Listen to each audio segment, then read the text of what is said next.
편애와 꿈, 오늘 편애와 꿈, 창세기 44번째 시간 갖도록 하겠습니다. 오늘 본문의 말씀을 크게 세 토막으로 나눠볼 수 있다면 1절부터 4절까지 17살의 요셉입니다. 1절부터 4절, 그리고 5절부터 11절까지가 이제 꿈꾸는 사람 요셉입니다. 꿈꾸는 사람 요셉. 그리고 12절부터 17절까지가 형들을 찾아 나서는 요셉이 되겠습니다. 각 단락을 간략하게 살펴본다면 1절 말씀에 보시면 야곱이 가나안 땅, 곧 아버지가 거류하던 땅에 거주했다라고 이야기하고 있습니다. 야곱의 형이 누구죠? 에서죠. 너무 갑자기 어려운 질문을 드렸죠. 야곱의 형은 에서입니다. 근데 에서는 아버지의 땅을 떠나지 않았습니까? 아버지의 땅을 떠났습니다. 그러나 1절에서 말하고자 하는 바는 야곱은 에서와 다르다는 것입니다. 야곱은 에서와 다르게 아버지의 땅을 지키며 아버지와 함께 살았다 라고 하는 것을 지금 은연한 중에 드러내고 있는 장면인 거죠. 아브라함, 이삭, 그리고 야곱, 우리가 야곱의 하나님, 아브라함의 하나님, 이삭의 하나님, 야곱의 하나님 그러잖아요. 이렇게 족장들에게 유전되어 왔던 하나님의 약속들이, 그 약속에 지금 야곱도 합당하게 그 땅을 지키고 있는 모습을 보여주고 있는 장면이 1절입니다. 그러한 의미가 있겠구나. 1절 속에.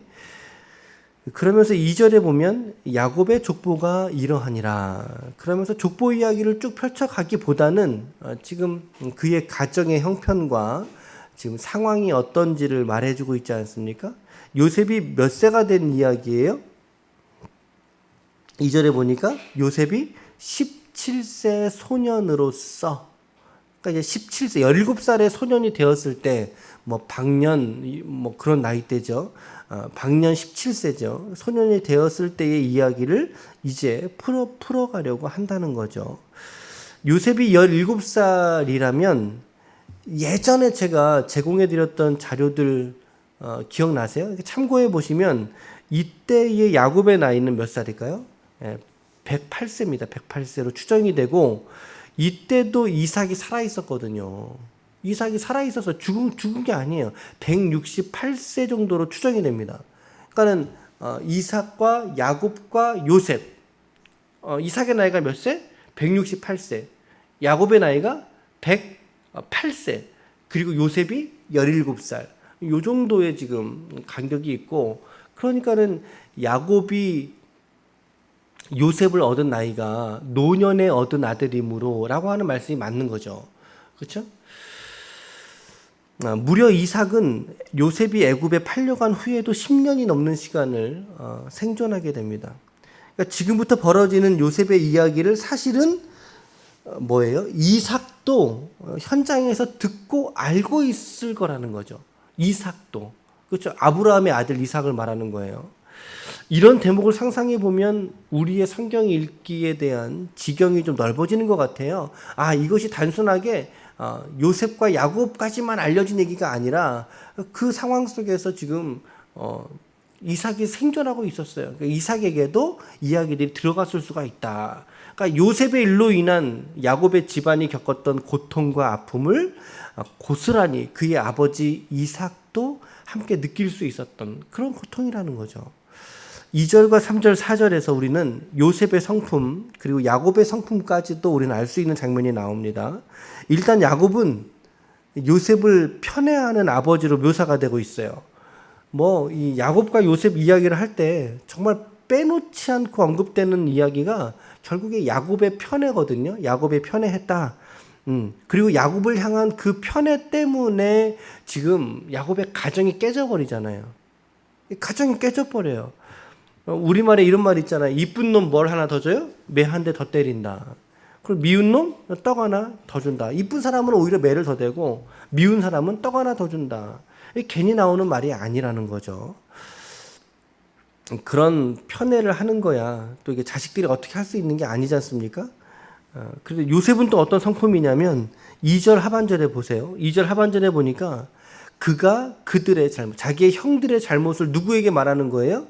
아버지에게 말하는 거죠. 자기를 편애하고 있던 아버지에게 형들의 잘못을 고자질에다 바치는 거예요. 요셉은 라헬의 첫째 아들이죠. 요셉은 12아들 중에서 몇 번째예요? 11번째 아들이에요. 그러니까 라헬이 야곱이 가장 사랑했던 아내가 레아가 아니라 라헬이잖아요. 근데 그 라헬의 두 번째 아들이 베냐민인데 베냐민을 노중에 낳다가 죽습니다. 라헬이 죽게 되잖아요. 그 야곱의 입장에서는 자기가 사랑했던 여인 라헬의 아들이에요. 그런데 형제들의 입장에서는 그저 이복 동생의 막내 축에 속하는 아주 어린 녀석이라는 거죠. 뭐 나름대로는 거의 서자 취급을 할 수 있을 정도의 이 터울이 벌어졌기 때문에 이 형제들하고는 관계가 당연히 좋을 리가 없다는 거죠. 이복 동생이고 아버지의 사랑과 편애를 받고 있는, 게다가 자기들의 잘못을 아버지에게 갖다 일러 바치는, 당연히 형제들로서는 요셉을 미워할 만하죠. 맞죠? 요셉을 미워할 만해요. 근데 이쯤에서도 그만두었다면 이제 별일이 일어나지 않을 수도 있는데, 요셉이 성품도 그렇게 이게 오늘 성경의 묘사로는 썩 좋아 보이지 않을 뿐만 아니라 오늘은 눈치까지 없어요. 눈치까지 없죠. 그게 5절부터 11절이죠. 꿈꾸는 요셉인데 5절에 요셉이 꿈을 꾸고 자기 형들에게 말하매, 꿈을 두 번 꾸게 됩니다. 두 번 꾸는데 첫 번째는 어떤 꿈이냐면 형들의 곡식단이 이제 요셉의 곡식단을 향해 둘러서서 절하더라는 거예요. 이건 뭐 누구나 다 이 이야기를 들으면 어떻겠어요? 이 이야기를 누구나 들으면 형들이 듣고 기분이 너무 나쁜 거죠. 야, 정말 너가 우리의 왕이 되려고 그러냐? 너 왜 그러냐? 그리고 이제 미운 털이 한 번 더 박힌 거죠. 그리고 시간이 좀 얼마나 지났을까요? 9절 말씀에 요셉이 다시 꿈꾸고 그의 형들에게 말해, 또 다시 말하죠. 이번에는 등장인물이 지난번보다 더 화려해집니다. 곡식단 이야기가 아니라 해와 달과 11별이 등장하는 거죠. 그러니까 앞에서의 꿈은 땅에서 일어나는 꿈이라면 곡식단이니까. 근데 지금은요, 우주에서 일어나는 꿈을 꾸는 거죠. 더 꿈의 지경이 어떻게 됐어요? 확장되지 않았습니까? 확장. 해와 달과 11별이 자기에게 와서 절을 하더라 이거예요. 아니, 절하면 이런 꿈 꿨어도 이렇게 말하지 못했을 것 같아요. 이렇게 말하지 못했을 것 같아요.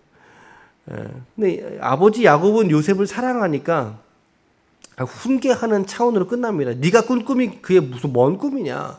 나하고 네 어미하고 형제들이 전부 다 너한테 절하겠니? 이렇게 말하면서도 야곱은 어떻게 했다고 말합니까? 야곱은 어떻게 했어요? 11절 하반절에 그의 아버지는 그 말을 간직해 두었더라. 그래, 무슨 일이 일어날는지 보자. 마음에 간직해 두었다고 말씀하고 있습니다. 12절부터 17절까지는 형들을 찾아 나서는 요셉이죠. 그 당시에는요, 이렇게 양을 친다 이러면 자신이 거주하던 땅의 인근이 아니라 이게 멀리 원정을 보내서 키웠다고 그래요. 그러니까 지금 오늘 말씀에 어디서 보냈어요? 14절에 보니까 헤브론 골짜기에서 지금 세겜으로 보낸 건데, 이 거리가 매일 성경의 주석에 보면 80km라고 나와 있어요. 80km를 양을 떨어져서 보낸 거예요. 상당히 먼 거리죠. 가까운 거리가 아니에요. 근데 세겜에서부터 도단까지 또 갔죠. 이 거리가 약 20km라 그래요. 그러니까 이제 요셉의 입장에서는 몇 킬로를 가서 형들을 만난 거예요. 100km를, 그것도 걸어가서 만난 거예요. 걸어가서. 이런 측면은 좀 상당히 순종적인 측면을 좀 보여주고 있죠. 그러니까 좀 멀리서 가면 며칠씩 걸려서 먹이기도 했고, 이제 복귀를 못하면 거기서 몇 날 며칠을 이제 거기서 놔서 기르는 거죠. 놔서 기르는 양을 치는 거죠. 야곱이 요셉에게 심부름 시켰어요. 여기도 이제 야곱의 편애가 또 있죠. 어떤 게 있어요? 야곱의 편애가 뭐 베냐민이야 너무 어려서 안 보냈다 치더라도 17살이면 충분히 일할 나이입니다. 예, 근데 형들하고 같이 안 보냈었다는 거죠. 형들은 이미 뭐 가서 보내고 요셉을 자기 곁에서 이렇게 두고 있었던 거예요. 장막에서가. 근데 뭐 주고 오렴 이러면 더 나았을 텐데 가서 그냥 보고 와라 이랬던 거죠. 그래서 갔어요. 세겜에 있다고 해서 갔는데 다른 곳으로 이동을 해서 도단으로 갔어요. 도단으로. 그래서 요셉이 도단으로 건너가서 거기에서 형제들을 만나는 장면까지가 오늘 본문입니다. 두 가지만 적용해 본다면 첫 번째는요. 여러분 편애가 가정을 깨뜨리는 주범이라는 것입니다. 한 번 더 말씀드려 볼게요. 편애, 누군가를 차별하면서 사랑하는 부모의 태도가 그 가정을 깨버리는 주요한 원인이 된다라는 것입니다. 이거 뭐 너무나 상식적인 이야기 아닙니까? 근데 야곱을 오늘 말씀 보세요. 이 불행의 그림자가 이게 가만히 들어오는 것을 느껴지지 않습니까? 이 왠지 요셉을 향한 어두움의 서막이 이렇게 좀 이렇게 싹 물드는 것처럼 그렇게 지금 보이지 않습니까? 결국에 가정 안에서 가장 중요한 역할은 누구에게 달려 있죠? 우리 부모에게 달려 있다는 사실입니다. 저도 이제 대학원 때 이제 상담을 여러 과목을 배웠어요. 그 중에 이제 가족 치료, 가정 치료, 가정 상담을 공부를 좀 했었는데, 뭐 결국에는 이렇게 자녀들에게 문제가 있을 때, 부모들에게 문제가 있을 때 그 문제 상황이 고스란히 자녀들에게 전가되더라는 거죠. 부모들의 모습 때문에 역기능적인 모습이 자녀들에게 역시나 안 좋은 모습으로 학습이 되더라는 거예요. 그러니까 아무리 문제 상황에 있는 자녀들을 상담하고 격려하고 뭐 깨닫게 해주고 고쳐서 심지어 고쳐서 다시 보낼지라도 결국에는 그 내담자가 다시 들어가서 사는 공간이 어디냐, 그곳이 바뀌지 않는 이상은 그 학생, 그 내담한 사람이 결코 바뀔 수가 없다라는 거죠. 바뀌지 않는 부모들의 역기능적이고 바람직하지 않은 모습들이 고스란히 자녀들에게 들어가게 되고 영향이 되어지게 된다. 결국에는 부모에게 문제가 있다는 것이죠. 가정의 문제는 부모의 문제다. 둘 중에 어느 누구에게라고 할 것 없이 부모에게 있다. 그러니 우리들은 오늘 기도할 때에도 먼저 기도하기는 하나님, 우리 부부를 또 혹은 부모된 나를 건강한 자아상을 갖게 하여 주옵소서. 이게 중요한 거죠. 우리 스스로가 건강한 신앙관과 건강한 자아상을 갖는 게 중요한, 아이들만 건강한 자아상이 아니라 부모, 성인으로서도 건강한 자아상, 자기 자신을 통찰할 수 있는 인사이트가 필요하다라는 거예요. 건강한 인간으로서 내가 생애를 살아갈 수 있게 하여 주시옵소서라고 기도해야 되고요. 또 한 가지는 우리 자녀들이 혹여라도 우리 부모들의 부족하고 결핍되고 연약한 지점들이 있잖아요. 우리 모두가 다 이러한 지점들, 나의 연약한 지점들을 우리 자녀들이 본받지 않게 주시옵소서 라고 기도하는데, 영락없이 자녀들은 뭘 본받아요? 나에게서 보기 싫은 거 본받죠. 그렇죠? 이런 기도들이 우리가 좀 우리 자신을 향해서 필요할 것 같고요. 야곱이 왜 편애하게 되었는지 아시죠? 야곱이 왜 요셉을 편애했을까요? 야곱도 편애를 받았기 때문이에요. 누구의 편애를 받았죠? 야곱이? 그의 엄마? 리브가의 편애를 받습니다. 기억나시죠? 다 기억나시죠? 결국에는 할머니였던 리브가의 편애가, 할머니의 편애가 아버지인 야곱에게 전가가 됐고, 이 야곱의 편애가 결국에는 요셉에게 전가가 돼서 그 가정을, 그 가문을 해체해버리는, 이렇게 깨뜨려버리는 그런 것으로 이어지게 된 거죠. 야곱의 편애가 요셉을 애굽에 팔아 넘겨버리는, 여러분 이게 패륜이에요. 이게 패륜이에요. 이런 게. 형제가 형제를 팔아요? 이게 말이 되는 겁니까? 뭐 부모가 자녀를 팔고 뭐 이런 거 말이 되지 않는 거잖아요. 근데 형제가 형제를 팔았어요. 여러분 이것도 패륜의 한 양상이라고요. 이것보다 더 극악한 패륜이 또 어디 있겠어요. 왜 이렇게 됐을까요? 왜 이렇게? 물론 우리는 넓은 의미에서 우리는 이 성경을 어떤 관점으로 읽는다? 전지적 관점으로 읽는다. 그러니까 우리는 당연히 이 성경을 읽으면서 그래, 이제는 이제 고난을 받을 거야. 그러면서 이제 총리가 될 거야. 이제 이 꿈이, 우리는 알고 믿지만, 알고 성경을 읽지만 이 시대를 살아가는 요셉에게는요, 이걸 알 턱이 없는 거죠. 야곱은 모르는 거예요. 그 상황을 그 상황대로 맞닥뜨리거든요. 넓게는 하나님의 섭리죠. 그러나 작게는 우리의 일상과 우리의 현실에서는 그 가정에 흐르고 있었던 편애의 정서와 분위기가 가정의 구성원들을 뿔뿔이 흩어지게 만드는 충분한 동기가 될 수 있었다. 그러니까 우리는 혹여라도 내가 우리 자녀들 뭐 1명, 2명, 뭐 3명 있잖아요. 우리의 자녀들 중에 내가 혹여라도 편애하고 있는 잘못된 사랑을 내가 하고 있는 것은 아닌지, 나의 사랑은 공평한 사랑인가 라고 하는지, 그런 편에 치우친 사랑은 반드시 그 자식에게 독이 된다는 것이죠. 잊지 마셨으면 좋겠어요. 첫 번째 적용점을 우리가 야곱에게서 찾아봤고요. 두 번째는 하나님이 주시는 그런 꿈을 붙드는 인생이 되자라는 거예요. 이건 이제 요셉의 관점이겠죠. 요셉의 이야기고, 요셉의 이야기니까 이건 내 얘기가 아니니까 나랑 상관없어가 아니라, 우리가 요셉의 이야기 정말 많이 듣지 않았습니까? 우리 작년 가을께 특별 새벽 기도회 했었죠. 한 2주간 했었는데, 그때 첫 번째 설교가 이 설교였어요. 기억나세요? 그때 설교 제목도 기억나세요, 혹시? 예. 꿈은 반드시 말씀과 만나야 한다라는 제목이었어요. 그 제목으로 설교를 했었단 말이죠. 여러분, 하나님이 주시는 꿈의 특징이 무엇일까요? 이것이 내가 꾸는 꿈인가? 아니면 하나님이 주신 꿈인가? 라는 것을 분별할 수 있는 몇 가지의 기준을 제시해 드린다면, 첫 번째는 하나님의 꿈은 우리의 상황과 형편을 개의치 않고 주신다라는 거죠. 즉, 다시 말하면 절대적 꿈이라는 거예요. 절대적 꿈. 두 번째는 하나님의 꿈은 지금을 말하는 것이 아니라 미래를 약속해 주시는 꿈이다. 미래를 향한 꿈이시다. 세 번째는 하나님의 꿈은 내가 꿀지라도 이루시는 분은 철저하게 하나님이시다. 네 번째, 하나님의 꿈은 합력하여 결국에 선으로 인도하시는 그런 하나님의 섭리를 포함하는 꿈이라는 사실이에요, 여러분. 여러분, 하나님의 꿈은요, 우리의 현실과 타협하지 않습니다. 동의하십니까? 하나님의 꿈은 오늘의 우리의 형편과 타협하지 않아요. 오늘 지금 여기에서의 상황과 타협하지 않으시는 꿈이라는 거죠. 오늘의 내 모습과도 타협하지 않아요. 내가 어떻게 이 꿈을 받을 수 있어요, 하나님? 아니라는 거죠. 나는 그렇게 말할 수 있을지라도 하나님은 그렇지 않다라는 거예요. 우리의 환경을 염두하지 않으시고 오직 하나.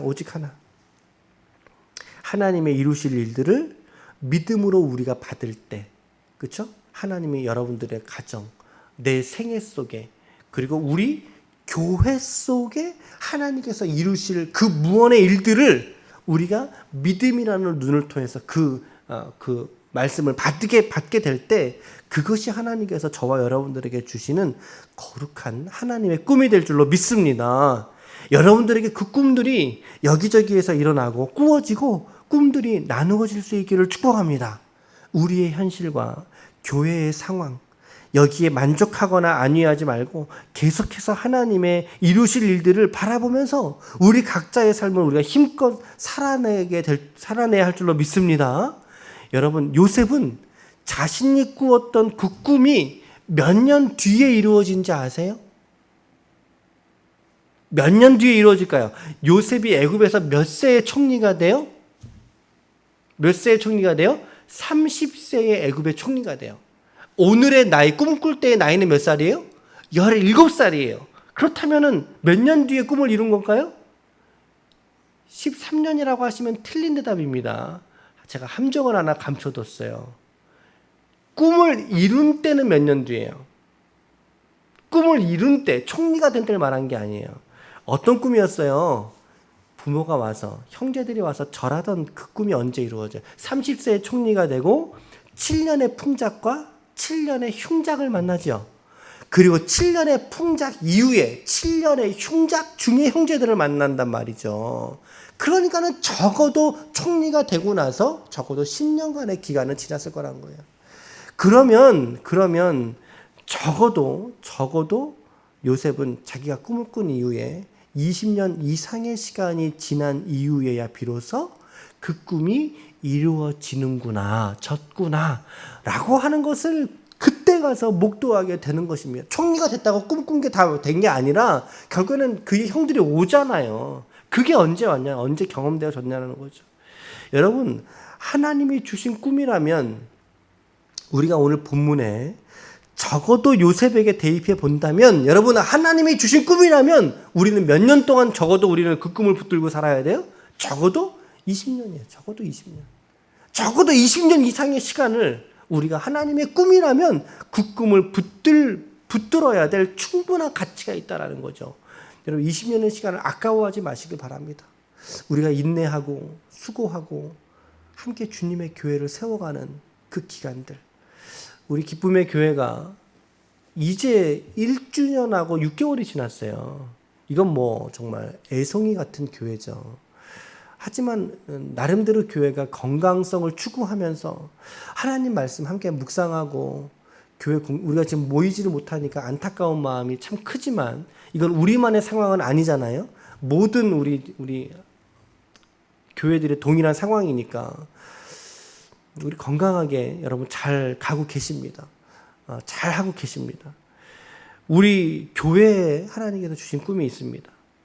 저 자신에게도 어릴 때부터 주셨던 꿈인데 그게 뭐냐면 창세기 32장 10절의 말씀이에요. 내가 내 지팡이만 가지고 이 요단을 건넜더니 지금은 2때나 이루었나이다. 저도 이 말씀 몇 년 동안 붙들어야 될까요? 우리 이제 개척한 지 1년 6개월 됐는데 앞으로 이제 19년은 더 붙들어야 이 말씀이 이루어지는구나 라고 하는 거 우리가 볼 수 있지 않겠습니까?